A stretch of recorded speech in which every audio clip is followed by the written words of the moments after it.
You withdraw into the hush of your own company, believing loneliness to be the absence of connection rather than its precursor. You mistake solitude for isolation, an empty room echoing your doubts, when in truth, it is the crucible in which your capacity to understand others is refined. Today, you will sit with yourself alone, not to escape the world, but to learn the language of your own needs and fears, so that when you step back into the lives of others, you bring a heart warmed by self-understanding and an empathy forged in silence.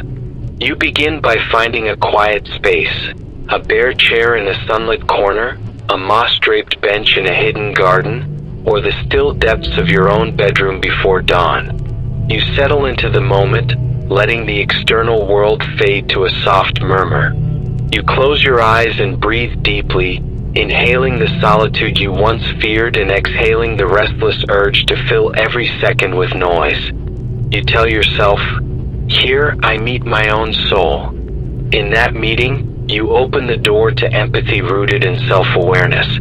You sit in silence and feel the contours of your inner life, the quickening of your pulse when your thoughts drift to past regrets, the hollow ache of unspoken longings waiting beneath your calm surface, the subtle flutter of hope when you dream of connection. You welcome each sensation, each echo of feeling without judgment. You name them in your mind. This is my grief, this is my desire, this is my fear. And in naming, you grant them the space they need to breathe. You realize that understanding yourself is the foundation of understanding another.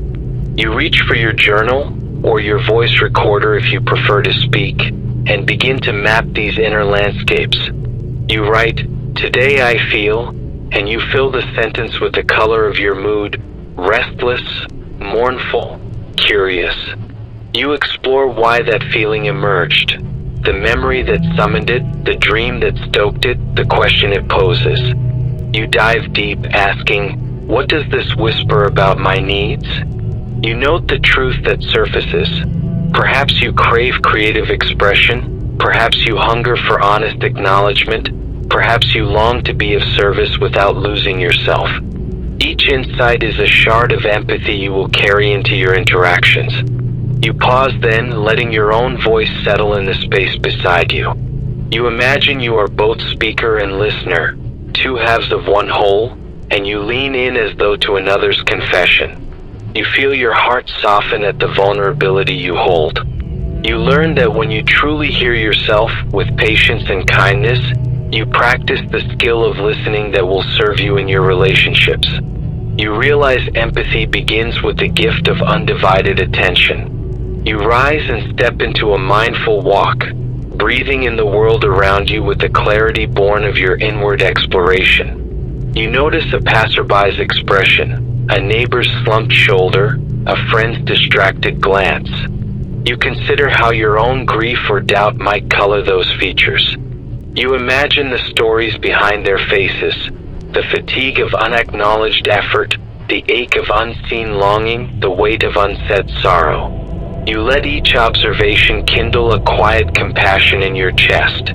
Solitude taught you to recognize your own interior signals. Now it guides you to read the subtle cues of others. You carry this practice into a conversation you once approached with assumption. You choose a friend or colleague you've misread before. You sit across from them and offer your full presence, eyes soft, breath steady, saying simply, "I'm here to listen." You resist the urge to interject with your own wisdom. You allow space for their words to emerge, even in awkward pauses. When they speak haltingly, you mirror their pace. When they share hesitantly, you offer a nod, an open palm, a steady gaze that says more than any reassurance. You feel the room settle into trust. In that shared silence, you detect the undercurrent of their emotions, the tremor of unshed tears, the tight knot of unanswered questions, the flicker of hope at being witnessed. You name these without probing. It sounds like you've been carrying a heavy burden. You speak from the map you charted in your solitude, using your own self-understanding to translate their unspoken cries. You watch as relief and connection soften their features. In that moment, you realize empathy is not mere feeling. It is the deliberate act of being fully present, informed by the lessons your solitude taught you. You leave the encounter with your heart widened by shared humanity.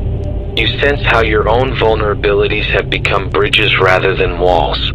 You feel the reciprocity of empathy flowing between two souls learning to listen. You understand that solitude is not a refuge from empathy, but its forge, where you temper your capacity for compassion, refine your skill in attention, and rehearse the radical generosity of holding space for another. As dusk falls, you return to your quiet corner and bow to the solitude that guided you today.